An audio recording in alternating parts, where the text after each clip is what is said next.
Good morning किरण। हम लोग ने लास्ट चैन पे कुछ डायमेंशनल फॉर्मूले लिखे थे, 13-14 डायमेंशनल फॉर्मूले लिखे थे।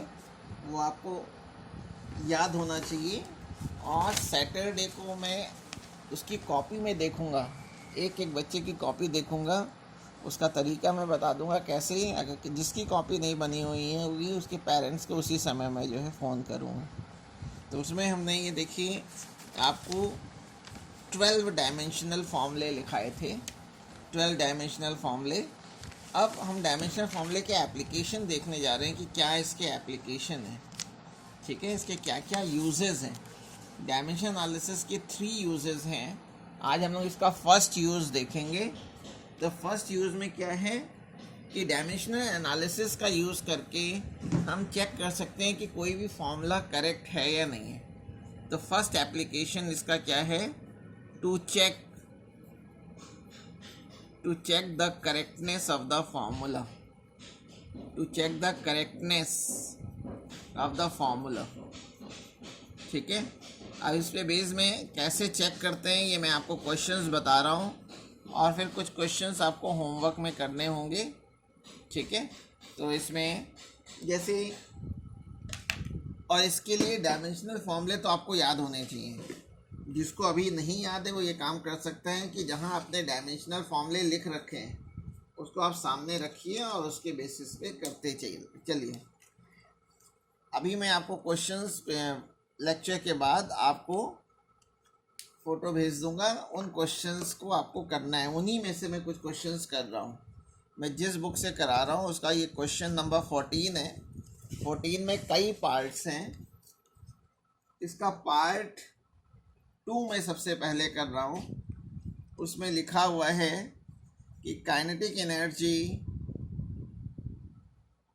Energy capital K is equal to half I omega square. ये स्मॉल w बनाते हैं, इसको ओमेगा बोलते हैं। ठीक है, आपसे कह रहा है इस फॉर्मूले को चेक करो। इसमें K काइनेटिक एनर्जी है, I मोमेंट ऑफ इनर्शिया है, और ओमेगा एंगुलर वेलोसिटी है। ठीक है, I मोमेंट ऑफ इनर्शिया है। तो इसको चेक करने के लिए हम लोग क्या करेंगे, जैसे हम लोग ट्रिग्नोमेट्री में करते हैं, किसी भी क्वेश्चंस को प्रूफ करना हो तो LHS लेके चलते हैं और उसको RHS की इक्वल दिखा देते हैं। यहाँ पर भी हम लोग क्या करेंगे, पहले लेफ्ट हैंड साइड का डायमेंशनल फॉर्मूला निकालेंगे और राइट हैंड साइड का डायमेंशनल फॉर्मूला। अगर दोनों इक्वल आ जाते हैं तो ये फॉर्मूला करेक्ट हो जाएगा। 14th क्वेश्चन का ये सेकेंड पार्ट है। तो मैं क्या कर रहा हूँ, लेफ्ट हैंड साइड में काइनेटिक एनर्जी है तो dimensional formula of K, kinetic energy का डायमेंशनल फॉर्मूला। और काइनेटिक एनर्जी का डायमेंशनल फॉर्मूला वही होता है जो वर्क का होता है। देखिए मैंने ये लिख रखा था, और वर्क का डायमेंशनल फॉर्मूला mL2T-2 होता है। ये 8th नंबर पे लिखा हुआ है mL2T-2। तो मैं इसकी लेफ्ट हैंड इसमें रख दे रहा हूँ, लेफ्ट हैंड साइड में mL2T-2।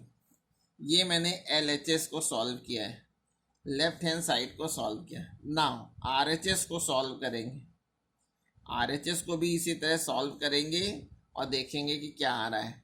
तो अब मैं डायमेंशनल फॉर्मूला ऑफ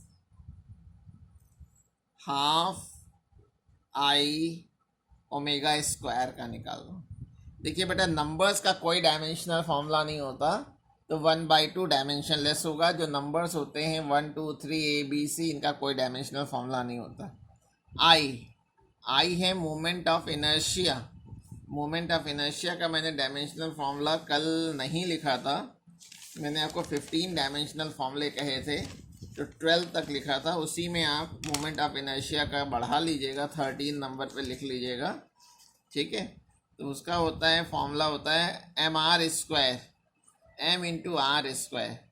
तो m तो मास है, m हो गया, और r रेडियस है तो l हो जाएगा। तो इसका डायमेंशनल फॉर्मूला होता है mL2 होता है मोमेंट ऑफ इनर्शिया का डायमेंशनल फार्मूला। तो मैं रखने जा रहा हूँ। अब इसमें सबसे पहले RHS में हाफ तो डायमेंशन लेस है, आई अभी देख लिया मोमेंट ऑफ इनर्शिया, इसका डायमेंशनल फॉर्मूला होता है ml2। ओमेगा एंगुलर वेलोसिटी है, तो आप एंगुलर वेलोसिटी का डायमेंशनल फॉर्मूला देखिए, मैंने 9th नंबर पे लिखा हुआ है। क्या होता है t-1, तो ओमेगा का होता है t-1 और बाहर स्क्वायर लगा हुआ है, मैंने स्क्वायर लगा दिया, तो इसको सॉल्व कर लिया तो ये भी आ गया ml2 t-2। आप इक्वेशन 1 को देखिए और 2 को देखिए, दोनों सेम आ रहे हैं, ठीक है ना, दोनों सेम है। तो फ्रॉम 1 and 2 हम ये कह सकते हैं कि LHS is equal to RHS, ठीक है। देयरफॉर आखिरी में लैंग्वेज लिखेंगे कि formula is dimensionally correct. Dimensionally correct means dimension के बेसिस पे वो करेक्ट है, ठीक है। तो फॉर्मूला इज डायमेंशनली करेक्ट। अब जरा और क्वेश्चन देखिए, ये 14th क्वेश्चन का ही थर्ड पार्ट है, 14th क्वेश्चन का थर्ड पार्ट।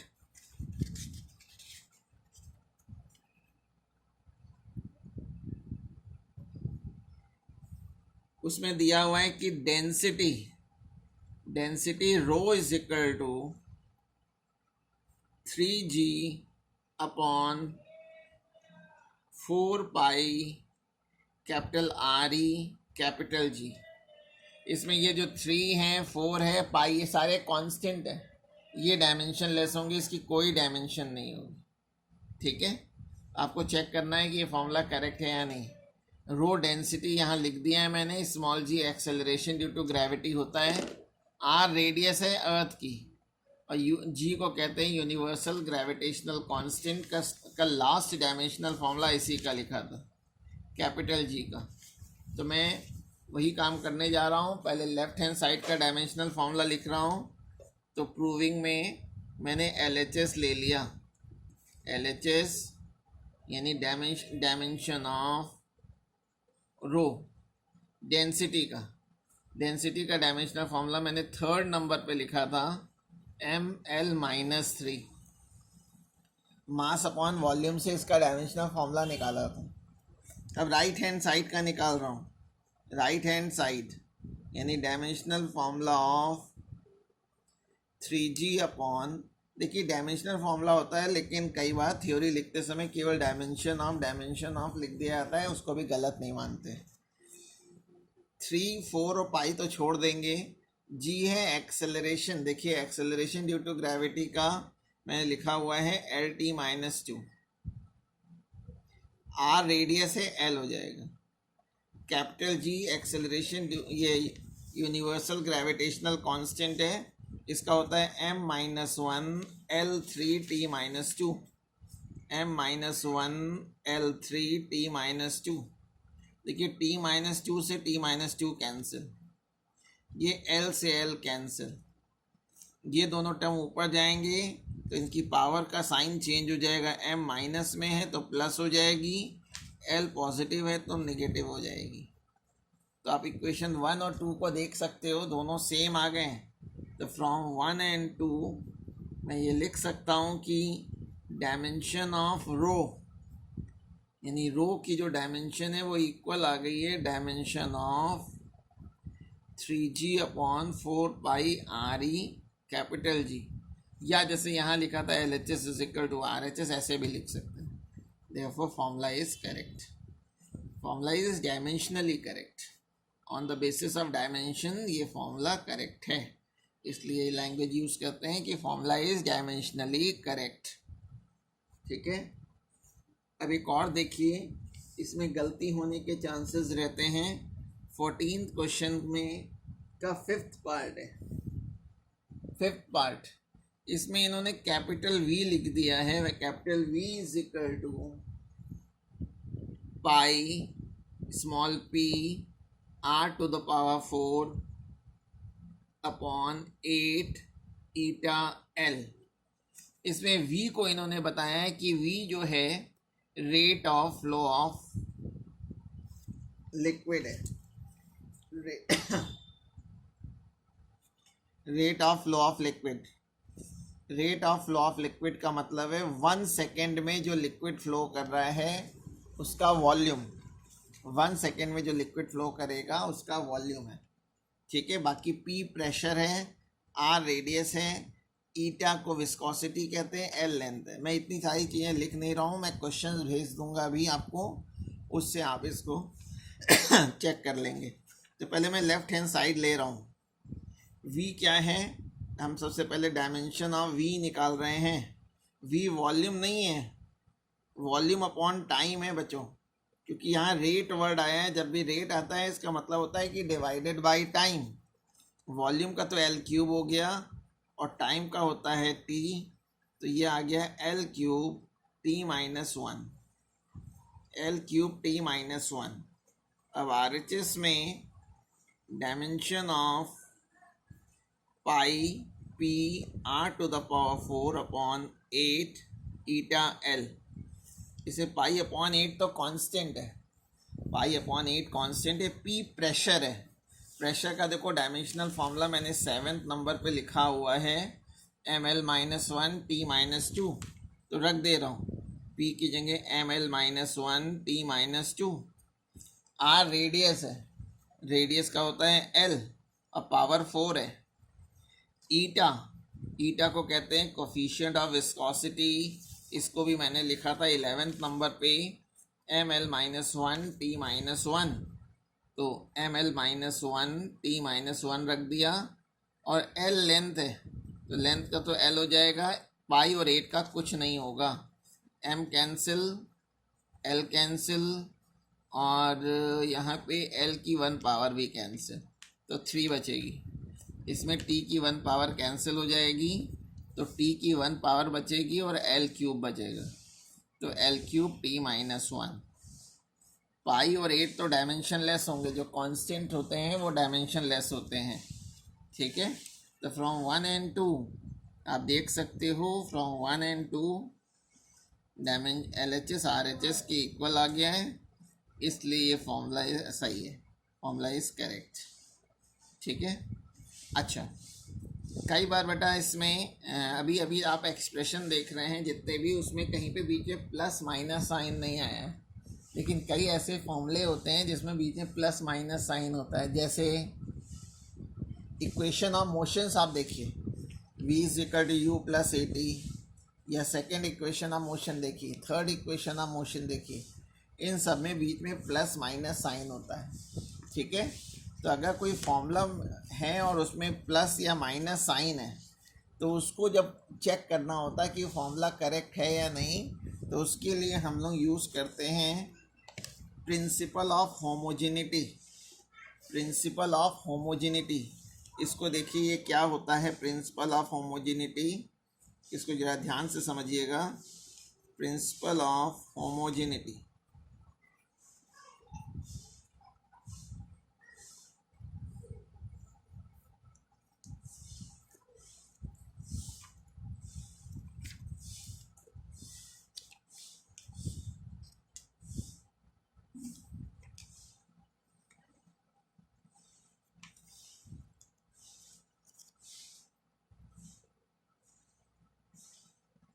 होमोजेनिटी में n के बाद e होगा, HOMOGENEITY, ई मुझसे छूट गया है, उसको आप लिख लेंगे HOMOGENEITY, ठीक है। आई से पहले ई आएगा। होमोजेनिटी, ये प्रिंसिपल ऑफ होमोजेनिटी है क्या एक्चुअली? तो प्रिंसिपल ऑफ होमोजेनिटी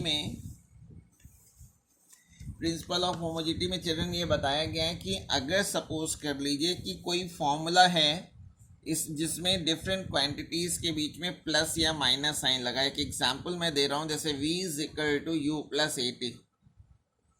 अब जैसे यहाँ प्लस साइन है, हो सकता है कि किसी क्वेश्चन में माइनस साइन हो, तो जिन दो फिजिकल क्वांटिटीज़ के बीच में, जिन दो टर्म्स के बीच में प्लस या माइनस साइन लगा होगा, उनके डायमेंशनल फॉर्मूले आपस में इक्वल होंगे, ठीक है। यानी बाय दिस प्रिंसिपल, इस प्रिंसिपल के हिसाब से क्या होगा, जो एटी का जो डायमेंशनल फॉर्मूला होगा वही यू का भी होगा। जिन दो क्वांटिटीज़ के बीच में प्लस साइन है या माइनस साइन है उनके डायमेंशनल फॉर्मूला इक्वल होंगे। यानी डायमेंशन ऑफ एटी किसके इक्वल होगा? डायमेंशन ऑफ यू के इक्वल होगा। और इन दोनों की वैल्यू लेफ्ट हैंड साइड में जो टर्म है उसके भी इक्वल होगा। अगर आप डायमेंशन ऑफ वर्ड नहीं लिखना चाहते हैं तो आप सीधे रेक्टेंगुलर ब्रैकेट में लिख सकते हैं। तो अगर मुझे ये फॉर्मूला करेक्ट प्रूफ करना है तो मैं इन तीन टर्म्स को अलग अलग तीनों के डायमेंशनल फॉर्मूले निकालूंगा और फिर इक्वेट करूंगा। अच्छा, तो पहले मैं एक एक टर्म ले रहा हूँ। सबसे पहले डायमेंशन ऑफ ए टी। ए बच्चों एक्सेलरेशन है जिसका हम लोगों ने पढ़ा था एल टी माइनस टू होता है, और टी टाइम है तो क्या आ गया? एल टी माइनस वन आ गया। यू को बोलते हैं इनिशियल वेलोसिटी, वी को फाइनल वेलोसिटी बोलते हैं। तो डायमेंशन ऑफ यू यानी इनिशियल वेलोसिटी का dimensional formula L T minus one हो गया। अब डायमेंशन ऑफ वी निकाल रहा हूँ। डायमेंशन ऑफ वी इसका भी एल टी माइनस वन होता है। तो आप इक्वेशन 2, 3 और 4 से देख सकते हैं कि सब आपस में इक्वल है। From 2, 3 and 4 dimension of a t equal आ गया डायमेंशन ऑफ यू इक्वल आ गया डायमेंशन ऑफ वी। इसलिए जो फॉर्मूला है वो डायमेंशनली करेक्ट है। Therefore formula v is equal to u plus a t is dimensionally correct. ठीक है, तो ये फॉर्मूला डायमेंशनली सही है। अब मैं कोई और क्वेश्चन लेकर के दिखा रहा हूँ, उसको चेक करते हैं कि वो क्या सही है या नहीं। इसके 3 एप्लीकेशन हैं और तीनों एप्लीकेशन को हर एक टर्न पे एक एक एप्लीकेशन लेंगे और उसको ख़त्म करेंगे। ठीक है, अभी एक क्वेश्चन मैं और ले रहा हूँ। ये सारे क्वेश्चंस को मैं आपको भेज दूंगा। ठीक है, इसकी पिक्स भेज दूंगा, उसके बाद आप इसको कर लेना। तो ज़रा देखिएगा, ये एक क्वेश्चन है